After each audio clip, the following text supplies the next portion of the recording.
Hello everyone, Manithral here, and welcome back to the weekly update video. Now this one, okay, so there's not a whole lot, well there's actually a lot of content, but there's not a whole lot to actually show off for you guys.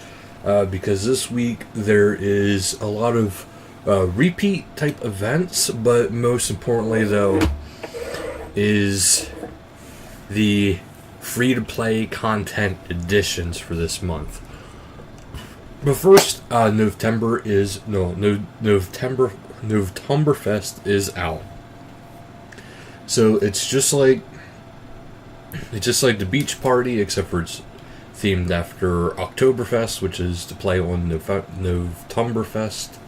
The only difference between this event and prior events like the beach and all that, there is no entry fee, there's no XP cap, there's none of that kind of stuff. You can just go in and keep playing until your heart is content. There is themed pets, animations, outfits, gear, and there's even by gear I mean it's like cosmetic type gear. And there is party animal title. All free players are included in this, so that is fantastic news. So free to play, you're able to actually get your stuff from this event as well. Of course, any XP related bonus type items that you can claim are not available to Iron Man accounts. So like, XP lamps and stars, those won't be available, but everything else will be available for everybody. Okay, so free-to-play content additions, there's actually a lot, and there's going to be a lot more within the patch notes that's not actually mentioned in the main page. I already know this because I've seen some of it and I've looked at it. Okay, so there is going to be new quests that are available, which are going to have new unlocks. Okay, so the quest, and to keep with this theme is, this weekend, I'm going to check to see if I have any of these quests that need to be done for a quest guide. And I'm going to make sure I get these quests out to you pronto. This way you guys, if you guys are interested in this quest, or any of these quests, but you're not quite sure, if you want to have a video guide, this way it's there for you guys. But for quests this month, this week, that are now also free to play, a Soul's Bane, Priest in Peril, Gertrude's Cat, which means you can get your little feline pet, Missing Presumed Death, Perils of Ice Mountain, including the ability to smith pickaxes. That's pretty good there. Song from the Depths, and the first level of the Grotworm's Cavern. So you'll be able to fight the weaker Grotworms. There is, however, 3 actual total areas for Grotworms, and this also means that the Queen Black Dragon will not be available to you. Which reminds me, I have a little bit of an announcement at the end of the video, because there are certain things that happened over the weekend, and so certain things got pushed back. But for those who are interested in that information, I'll be saying that at the end of the video. And then the final quest is Broken Home, and it says, as well as the post-quest content, although the Asylum's Surgeon Ring is still members only. As such, the explorable area for free players has been expanded up to Mauritania and the dig site at Silvaria. So there you go. There's actually quite a bit more landscape that has been released to free to play. And I believe one of the quests that actually wasn't listed is they might be doing Rag and Bone Man eventually too. But it's just maybe not quite yet. So skills and abilities, there's actually going to be a release on that. If you haven't noticed, fletching is now free to play, so feel free to fletch until your heart is content. And all combat abilities, excluding Metamorphosis, Berserk, and abilities unlocked by members' content. So we're talking abilities that are from God Wars Dungeon 1, or you're talking abilities that are from the second God Wars dungeon, maybe even Shattered Worlds. I'm not sure if that's actually available to free to play, but there we go. You have access to a lot more abilities So that is actually very good and very fantastic news for you guys out there who are free to play. Up next is the weapons and armor. So you now have access to all offhand weapons that are equivalent to your main hand weapons. You have all range and mage headgear that is equivalent to, I believe, rune is up to that equivalent. Studded leather armor, hard leather chaps, hard leather cowls, spider silk shield, carapace shield, wizard armor including the boots and shield, which they actually made new shields just for this. There's some extras. There's a shooting star D&D that is now available, the evil tree D&D. You'll just probably have to have certain things unlocked. Well, certain trees might not be allowed, I'm not sure there. But access to the Warriors Guild and Defenders up to rune. So that's actually huge. If you're not familiar with what a Defender is, it acts as a shield, but it also acts as like somewhat weaker weapon. So you'll be able to use dual wield abilities, but then you'll also be able to use defensive abilities too. So it's actually a very good weapon to have. There's also a bunch more that can be found in the patch notes, which I will be going over here in a little bit. Yeah. They mentioned patch notes in a couple spots.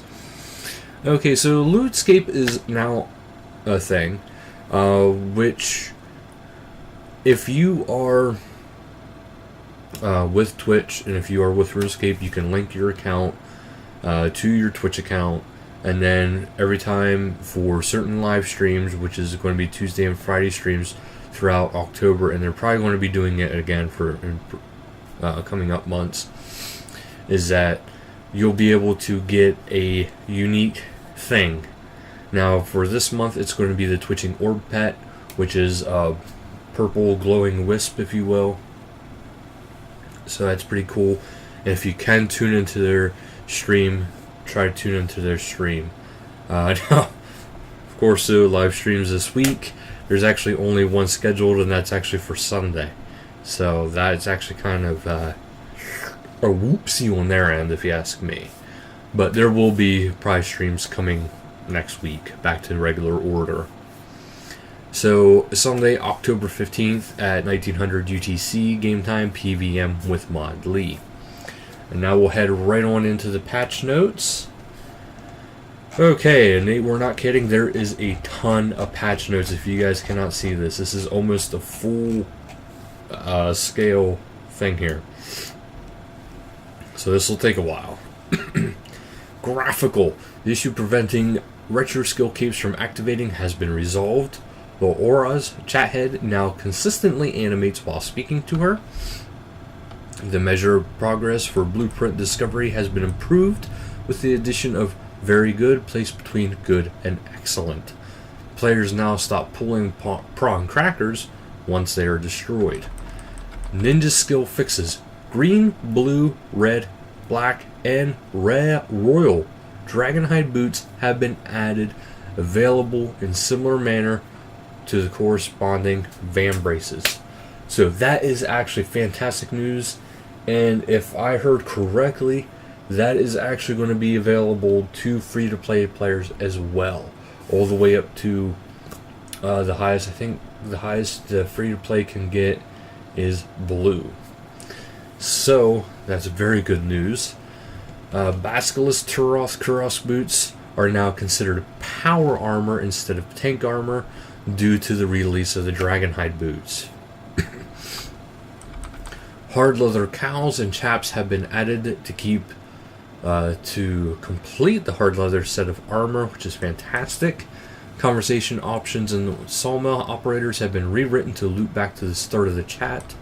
Limestone bricks and mystic armor have been added to the crafting skill guide, so that is fantastic.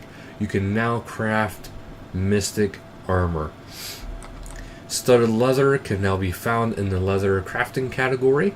The soft and hard leather sets can now be purchased from the Gnome Shopkeeper in Burthorpe, Lowe's Archery Emporium in Varrock, and the Ranging Guild. The latter two also sell the studded leather set, so Lowe's, Archery, and the Ranging Guild. The Carapace armor now includes a Carapace shield. Type of their jackets, you have a Carapace. The Spider Silk armor now includes a Spider Silk shield. Players can now craft a black strip of cloth from balls of wool. Neither strips or balls are destroyed once dropped. Sheared sheep now take drastically less time to regrow their wool. The sheep in southeast of Taverley no longer wander away from their pen. A herd of black sheep has been assembled between Dark Wizard's tower and the Makeover Mage's house. Strips of cloth now require 2 balls of wool instead of 4. Wizard armor can now be crafted from strips of cloth as the wand and book. Black wizard armor can now be crafted from strips of cloth or black cloth. The wizard armor set has been completed with a set of level 1 wizard boots, which have been added to the same drop table as the wizard gloves. The level 20 wizard boots have been redubbed as the wizard boots T for the sake of clarify. Black wizard gloves and boots have been added to the black wizard armor set. Wizard and black wizard shields have been added to crafted and can be crafted by free players. The wizard and black wizard and impied magic sets can now be purchased from the gnome shopkeeper in Berthwarp, Zaf's superior spellcasting in Varrock, Betty in Port Sarim. The latter two will also sell the Spider Silk. Shields in the Defense Skill Guide have been moved into the Shields subcategory. That's actually a good idea. The cutscene in which Sten demonstrates how to make Artisan's Workshop tracks and burial armor now correctly fades in from black. Players can now speak to Suak in the Artisan Workshop to find out how many pieces of burial armor are still needed by Doric. Mystic Cloth has been added to the drop tables from regular and elite Ankos, the Giant Mole, the King Black Dragon, and the Chaos Elemental. That'll actually make them a little bit more valuable to fight.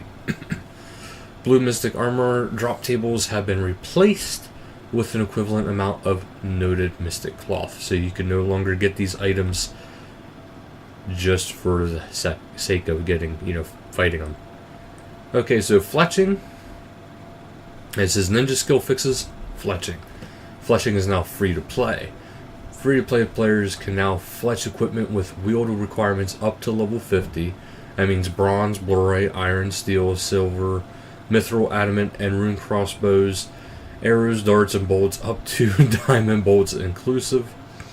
Normal oak, willow, maple, teak, yew, and magic shortbow, and shield bows up to Bovestrangle and Daemonheim, so dungeoneering. The exception is when such equipment is either locked behind members' content or situated outside of the free-to-play areas, such as smithing dart tips, which requires a tourist trap quest. Okay, so free players can now pick and spin flax into bowstrings. That is really good. Free players can now spin sinew into crossbow strings. Free players can now cut gems from opal through to diamond. Free players can now craft mithril grapples. Teak logs, mahogany logs, and magic logs are now free to play objects. However, some trees can still only be found in members' areas. So it kind of makes that resource gathering a little bit harder yet. Green dragon hide, green dragon leather, blue dragon hide, and blue dragon leather are now free to play objects. There we go. The smuggler in the dungeoneering can now sell bowstrings to free players. The fletching pet flow can now be acquired in free worlds. The special effect of woodcutting outfit, burning logs for fire making XP, and fletching logs for fletching XP now work in free worlds. Evil trees are now free to play, such the woodcutting outfit can now teleport to but not respawn evil trees in free worlds. Dungeoneering equipment up to and including level 50, the Zephyrium Bava Strangler, Spino Leather, Duskweed, and Powered Water Step is now equipable and craftable by free players. Tier 60 Dungeoneering level 60, Argonite Thegot, Gala Leather, Soul Bell, and Powered Earth Staff isn't craftable for free players, but is equipable and can potentially be acquired through drops. The Icy Bones Dungeoneering boss can now drop throwing knives for free players. Ninja D&D and minigame fixes. The game's necklace possesses a teleport to Agaroth when a Shadow over Ashdale is completed. Not bad. A filtered message has been added to display points added to the currency pouch when defeating animated armor in the Warriors Guild. Ninja Quest fixes. The Anger Mace and a Soul's Bane is now wielded and named as a two-handed mace. The Anger Axe has also been made a two-handed to better suit the model. Cosmetic overrides for the Anger Sword, Anger Battle Axe, Anger Maul, and Anger Spear can now be unlocked by completing a Soul's Bane quest. That's actually really cool. The skill checks in Priest of Peril Ice Mountain are no longer boostable. The member's skill level requirements for Perils of Ice Mountain has been reduced from 10 and 11 to 5 to accommodate for the member skill cap the free-to-play skill cap for free players. The XP reward for completing the Perils of Ice Mountain is now given in the form of a lamp. A quest accept window has been added to the Perils of Ice Mountain. During Richard's Cat, only the crate containing Fluffy's kittens will jiggle, and only once Fluff's has been fed. A list of recommended quests has been added to the accept window for Missing Presumed Death. The quest information for Death Plateau is no longer asked for a pickaxe, since all players now possess this in their tool belts as a default item. Other, Count Check has resumed his residence of the Stronghold of Security's first level. Players who have upgraded their account or security settings should seek him out there to claim rewards. Customer Support Week clue scrolls and scroll boxes have been tidied up with the exception of unopened caskets. Balthazar has taken his raffle to pastures new once more. The healing area at the Grand Exchange is now larger. The area in the Grand Exchange that hides familiars is now smaller. The Tuska War Priest armor effect will now only work when 3 or more pieces are equipped. Changing the Elite Void armor color will no longer replace the Keepsake Superior Elite items with non-superior versions. The entire lava maze has now been restored to a single combat only. The client no longer crashes when the window header is placed over the ribbon in edit mode. Players can now map a keybind for the achievement tracker and achievement pass. These can be found under Windows and Navigation in the control settings. Machetes are now displayed correctly in the tooltip belt when selected. Improved likelihood of receiving low chance components when auto disassembling while logged in to better match chances with regular disassembly. Last week's hotfixes. The Lodestone interface now functions correctly regardless of whether the action bar is locked or unlocked. The Defender of the Mine has been restored to players who had already unlocked it historically. Attempting to target a lodestone icon through disassembly, for example, no longer causes a disconnect. Ninja Wilderness fixes. Free players can now pass through the high-risk wilderness wall, which remains intact. The wonder range of the Chaos Elemental remains unchanged, so keep that in mind. Blue dragons have been added to the wilderness north of the Forgotten Cemetery to provide a source of blue dragon hide for free players.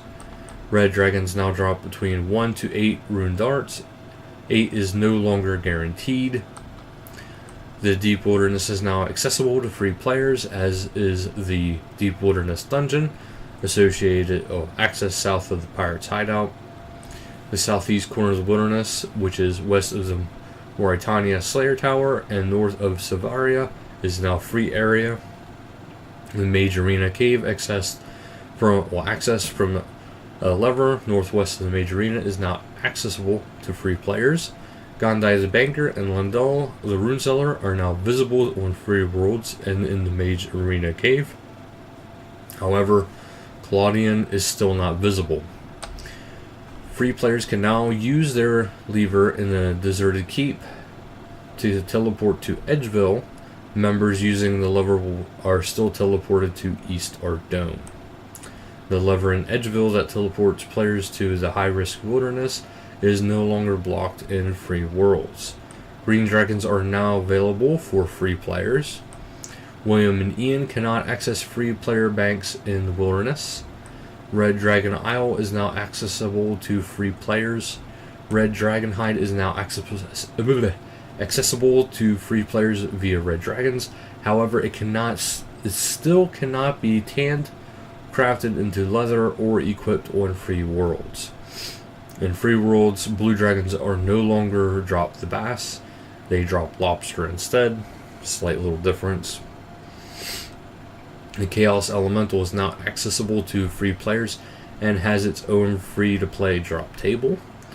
The boss pet for the Chaos Elemental, Giant Mole, King Black Dragon, can now drop in free worlds. However, the King Black Dragon boss pet still has a 99 summoning requirement.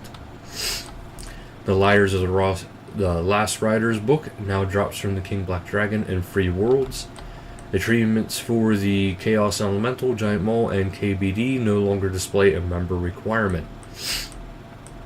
Ninja free-to-play fixes.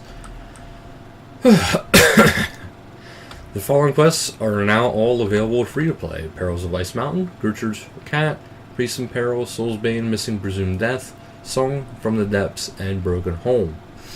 Remora's Necklace, the Coral Crossbow, and Coral Bolts. The first level of the Grotworm Lair and the Royal Cape dropped by young Grotworms are now free to play. Kittens from Gertrude's Cat are now free to play. They can grow into cats, become overgrown, and can even become a purple cat upon completion of Swept Away. Free players can now complete the Varrock achievement to choose the color of their kitten. They can also obtain a cat training medal from Gertrude by killing 100 rats. Swept Away's post-quest content, excluding the Sorceress's Garden, and Members Area Reward, are now available to free players. The first 4 tasks from Doric and Boric, after What's Mine is Yours, are now available to free players. The Shooting Star and Evil Tree D&Ds are now available to free players, so is the Warriors Guild in Burthorpe. The area south of Paterdamus and north of the Door Arena is now available to free players. The members' fence east of Varrock has been removed to allow unrestricted access to Silvaria. The area east of the lumberyard, up to including Paterdamus, the eastern border of the free area, is now defined by the River Solve. The barrier east of the mage training area has been removed. The fences blocking between the mage training arena and the examiner have been removed. Free players can now enchant, wear, and trade sapphire jewelry, including the Ring of Recoil, Bracelet of Clay, and the Games Necklace, Sans Teleport, in addition to the Amulet of Magic. Free players can now pay a sawmill operator to convert regular logs into planks. Coifs can now be crafted by free players and have been redubbed as studded leather coifs. They can be crafted by adding studs to leather cowls. Free players can now smith bronze, iron, steel, mithril, adamant, and rune pickaxes after completing the Perils of Ice Mountain, so you no longer have to worry about trying to buy one. Free players can now smith all blur items except items following the Knight's Sword. Free players can now smith crossbow limbs up to Runite. Free players can now craft tier 50 magic armor from Mystic Cloth. Mystic armor from Mystic Cloth. Limestone, crafting limestone bricks, and even Humble Rock are now available for free players. The empowered water stuff can now be dropped by the Unholy Curse Bearer for free players in Dungeoneering. Confirmation prompt has been added when free players upgrade to try to lose. Well, when free players upgrade or try to use a lodestone in a member's area. Bronze and iron nails are now available to free players, as are saws and bracelet molds. The pestle, mortar, rake, seed dibbler, gardening trowels, secateurs, rod, clay mold, sextant, and seedicide are now correctly reflect their free status in the tool belt. Although inaccessible, the bottom section of the Shattered World entrance in Lumbridge Swamp has been marked as free area to mark the perimeter. Death Plateau has been marked as a free area so it can be seen on the world map, aid navigation while playing the Ponimus quest. It still requires 15 agility. The Odd Old Man is now visible in free areas for the sake of missing presumed death. Boros Crossbow Shop can now be accessed by free players. Strange Fruit can now be eaten in free worlds and can be obtained by defeating the Chaos Elemental. Free players can now bury dragon bones for prayer XP. Looms can now be used by free players. The strip of cloth used in Regicide, crafted from Ball's wool, can now be spun in free worlds. The required crafting level has been reduced from level 10 to level 1. The default loot beam option is now the initial option for for new players. The maximum total level milestone message for free to play has increased from 1656 to 1750, now that fletching is a free skill. The following errors in the skill guide have been corrected.